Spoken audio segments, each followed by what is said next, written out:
Gusto mo bang kumita ng extra 10,000 pesos monthly gamit ang AI? Kahit isa kang estudyante o isa kang busy na empleyado, pwede ito sa'yo. Maaring nakapanood ka na ng mga video na about pagkakakitaan, pero nung ginawa mo, hindi ka man lang kumita kahit piso. Puro hype lang pala.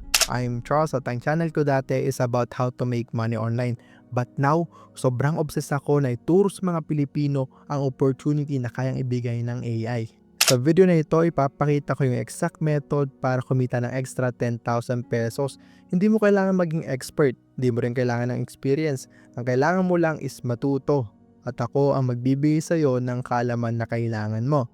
At may bonus pa akong ibibigay. Kung papanoorin mo tong video na ito, ibibigay ko rin sa iyo ang aking iba pang pinagkakakitaan gamit lang ang AI. Gusto ko lang sabihin sa iyo na napakagandang opportunity na ito. Dahil zero o walang kapital dito at lahat pwedeng gawin ng AI. Papakita ko nga sa iyo, ito yung mga sample na kinikita dito. Merong $1,000, $3,000, $600. So ito $600 around 30 plus thousand pesos. Kung makita mo, nakabenta na siya ng 32. So huwag kang matakot sa sales, sa paano ka magbebenta, paano ka gagawa ng gantong bagay. Dahil lahat yan ituturo ko. At ang kailangan lang natin dito, Canva, ChatGPT, Gumroad, at Threads na yung nakita mo na yung potential na pwedeng kitain dito. Tapos AI pa ang gagawa. Siguro excited ka na malaman kung ano ito. Ito nga isa pamamagitan ng pagbebenta ng digital product. Ano nga ba itong mga digital product? Ito yung mga product na nakukonsume online o yung mga tinatawag natin na electronic product katulad ng PDF, video, o yung mga online courses. Ngayon alam mo na kung ano ang digital product. Paano nga ba kumikita itong mga taong 'to na nakikita mo sa iyong screen? Buksan natin yung isang account, itong si Silent Empire. Kung makita mo, meron siya ditong link ng Gumroad. Itong Gumroad, tuturuan sa inyo mamaya. Basically, itong Gumroad, dito kayo magbebenta ng mga digital product nyo na gagawin. Huwag kang mag-overthink, step by step tayo. Check natin itong Gumroad account niya. As you can see, nag-offer siya ng product which is the Silent Starter Kit from 0 to first $500 in 30 days. And binebenta niya to for $9. So kada may bibili na ito, may $9 siyang kikitain. Paano nga ba siya nagda-drive ng traffic dito? So madali lang naman. Kumukuha siya ng mga buyer o nagkakaroon siya ng buyer dahil sa mga pinopost niya dito sa kanyang threads. Kasi pag may post ka dito at may nag-engage, may nag-react, ibig sabihin potential customer mo sila. Tulad nito, nag-offer siya ng mga different quotes or mga kung anong bagay na related dun sa niche niya. In the same time, nag-offer siya ng course. Makita mo, nagbagay siya dito ng, yan, ChatGPT is down right now. Tapos ito yung hook na pwede mong gamitin. Kumbaga, nagbigay mo na siya ng value, tinuruan niya muna yung audience niya, tapos kinonect niya yung product niya. Wari, tinuruan kita. Siyempre, nakita mo yung credibility ko, nakakuha ka ng value sa akin, ang high chance, kukuha ka rin ng course. So, ganun yung nangyayari dito. Gumagawa sila ng product, nagbibigay sila ng value, and then, binebenta nila through Gumroad, popost nila dito, and then may kikitain silang sales, which is, di siya nga, ang benta niya sa kada product niya is $9. Possible mo ba itong magawa kung beginner ka? Yes. Una mong gawin is maghanap ka ng niche. Ano ba yung content na gagawin mo? Tip ko sa'yo, gawin mo yung isang bagay na gusto mo. Kuwari ako, mahilig ako sa fitness. So, pwede ako maggawa ng niche o mga content na about sa fitness. Dahil nga gusto kong fitness, alam ko din yung mga pain points. Pain points, ito yung parang mga struggle mo.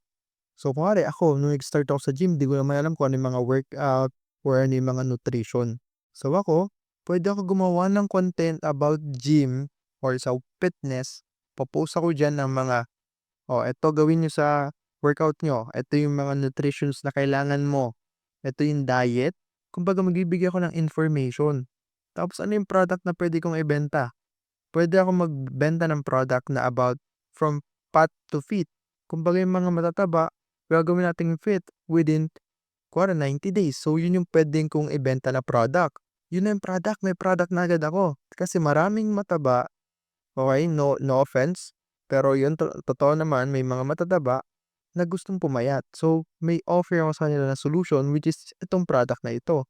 So, pwede kong magawa yung product na yon gamit siyempre, ang ating favorite sa lahat, ChatGPT. So, all you need to do is gumawa ng new chat, input mo dito yung gusto mong gawin. Ito nga yung pwede mo lagay kay ChatGPT. Katulad ng sinabi ko, gusto ko gumawa ng PDF course na nakapokus sa fitness. So, ikaw, kung ano yung niche mo, lagay mo lang dito. Then, yung goal mo sa course na to. So, ang goal ko nga is to help people who are overweight to become fit within 90 days. Then, of course, inask ko siya kung pwede niya akong tulungan sa course. Then, I will turn this into a digital product. So, gusto ko mag-provide siya ng value. Of course, gusto talaga natin na matulungan itong mga tao na to na overweight to become fit within 90 days. Tapos yung ang title ko is Path to Fit within 90 days. So, yun yung magiging title ng course. So, proceed ka lang. And then, magbibigay niya siya sa'yo ng course outline. Phase 1. So, nagbigay na nga siya dito ng course outline. Phase 1, mindset reset.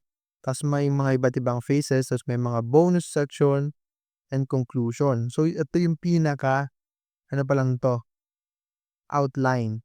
So, ang next mong gawin, kuwari, ayan, focus na tayo sa week 1. Ito na yung pinaka-content nung course.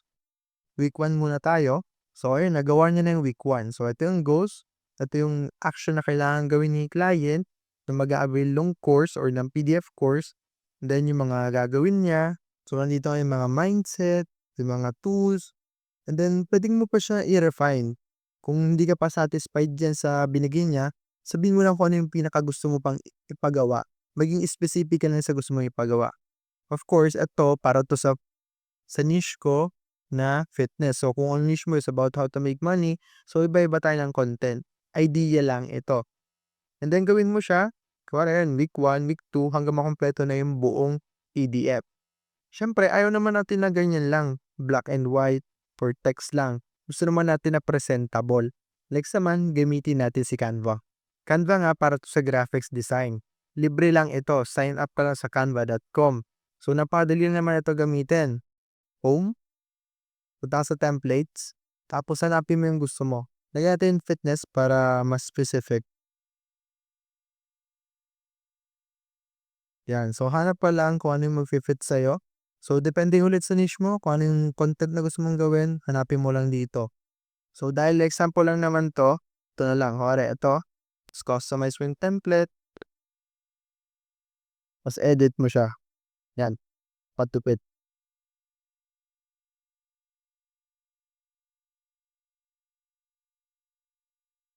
So, as you can see, drag and drop lang naman dito. Hanapin mo na lang kung ano yung pinakagusto mong preference sa magiging poster ng or sa magiging front page ng PDF mo. So, of course, edit mo na lang siya hanggang makuha mo yung pinakagusto mong cover page. So, add page ka na lang. Tapos, input mo yung mga nakuha mo sa kay ChatGPT dito. Pare, week 1. Yan. Lagay mo to lahat dito sa, and of course, i-edit mo naman siya. Align mo. Bigyan mo ng mga konting mga pampakulay. Of course, kailangan mong matest dito yung iyong skills sa creativity. So, gagawin mo lang dito, lahat ng galing kay ChatGPT, gawin mo lang siyang presentable dito by changing yung mga font, yung mga alignment, hanggang maging presentable siya na PDF. I-position mo yung sarili mo as a buyer. Isipin mo, bilang buyer, bibili mo ba itong gantong course? So, syempre, kailangan maganda yung design niya, presentable. Hindi ko na siya mapapakita sa video na to dahil aabutin tayo ng more than 1 hour just to finish this. So, kung may time ka, gawin mo na kagad to. Humanap ka na agad ng niche mo, ano yung gusto mong gawin. Mag-isip ka ng content na gusto mong offer or ano yung gusto mong product na ibenta na makakasolve ng isang problem. And then, gumawa ka na ng ChatGPT. Then, doon mo ilagay yung prompt, ano yung gusto mong gawing product. Tapos, gawin mo na agad tong Canva. So, design mo lang siya dito hanggang sa makuha mo yung pinaka-ideal mo na PDF course. Ngayon, pag tapos na yan, sabihin natin natapos mo na, download mo lang, tapos piliin mo tong file type, PDF standard or PDF print. Depende na sa inyo. So, goods naman na tong PDF standard, tapos download, Then pwede mo na ito ibenta sa Gumroad. So as you can see, ito na yung Gumroad platform. Anyone can earn their first dollar online. So basically, this is a marketplace para sa mga nagbebenta ng digital product. So click mo lang itong start selling. Then, pili ka ng account na i-link mo. Pag nandito ko na sa dashboard ng Gumroad, makikita mo na yung different sections dito. So dito ka lang mag-focus muna sa product. And then, new product. Then, kung anong type ng product mo, e-book ba yan, membership, bundle, digital product. So, syempre, yung atin PDF, gawin mo, ito, e-book. Tapos, ilagay mo dito yung product. So, nilagay ko nga yung example natin kanina, yung sa akin, sa fitness, fat to fit within 90 days. Tapos, magkano yung price mo. So, pinaka-ideal ko dito, okay lang mag-charge kayo ng mura. Kahit mura kayo mag-charge, okay lang yan. Kasi nga, ginawa nyo lang naman to using AI. Tsaka as long nagpo-post kayo, may bibili at bibili rin naman. At ang maganda, di mo naman na kailangan i-gawin yung product ng paulit-ulit.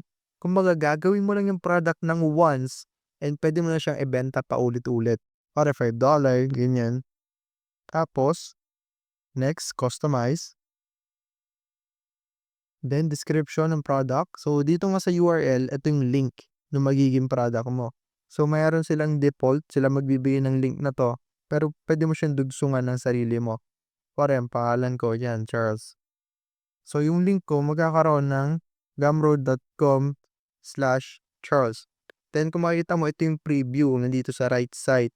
Dito yung fat to fit. Tapos, pwede ka na mag-upload dito ng cover. Then, yung thumbnail, tapos product info. Then, kung summary, value, tapos yung mga integration, pricing.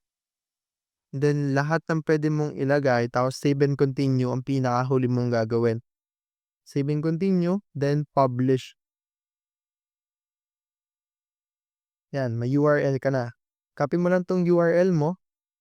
Check natin. May ginawa ko. As you can see, may Charles dito, gumroad.com/Charles. Ayan, pad to fit within 90 days. So, I want this. Yan. Then, makikita mo na yung mga payment option. Then, mapupunta agad yan dun sa account mo, yung bayad. So, set up mo na lang din yung payment mo sa Gumroad. Para i-set up ang iyong payment, punta ka na sa dashboard.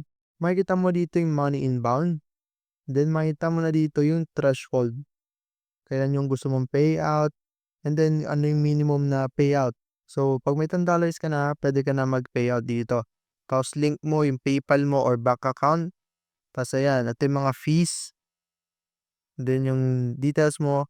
Tapos, update mo lang yung settings. Then, nakalink na yung account mo. Then, once na naabot mo na yung threshold o yung minimum withdrawal, kuwari nakabenta ka na ng dalawa, so $10 na yon. Ibig sabihin, naabot mo na rin yung minimum threshold. Tapos, within a week siya, so papadala niya siya doon sa account mo. Ganun lang kadali. Hanap ka ng niche mo na gusto mo. Tapos, hanap ka ng problem na isosolve mo sa niche na yon. Sigawan mo ng product gamit ang ChatGPT at Canva. Tapos, post mo dito, upload mo sa Gumroad, and then, gawin mo, i-market mo na lang siya. By doing this, yan, mga post lang yan. Gumawa ka ng mga content mo sa niche mo. Kuwari, sa akin nga, fitness, so araw-araw ko magpa-post ng mga related sa fitness. Tapos, gagawin ko, magko-comment ako doon na kung gusto nyo ng pumayat within 90 days, ito yung course ko. Kumbaga, bibigyan mo sila ng call to action. Huwag ka lang mag-offer ng something. Kailangan, bigyan mo sila ng urgency na mag-take ng action. Ang maganda dito, scalable ito at realistic. Bigyan kita ng example. Kung makita mo, may mga post siya dito na may 12 likes lang, 2 likes, 3 likes. Pero may mga views yan. Ibig sabihin nakakita ng post na to. Isipin mo na lang sa 30 days, nakapag-post ka ng 60 times. Kuwari, nagpa-post ka daily ng twice. 2 beses ka nagpo-post ng content ha. Kuwari about fitness nga, magpo-post ako ng 7 exercise for gantong muscle. Tapos 5 exercise for weight loss. Yun, 2 post na yun, di ba? Gawin ko siya for 30 days, iba-ibang post sa bawat araw. So 2 upload o 2 posts per day times 30, which I will get 60 posts. So makakapag-post ako ng 60 times. 60 times, sabihin natin ang views nun sa kada post 10 lang.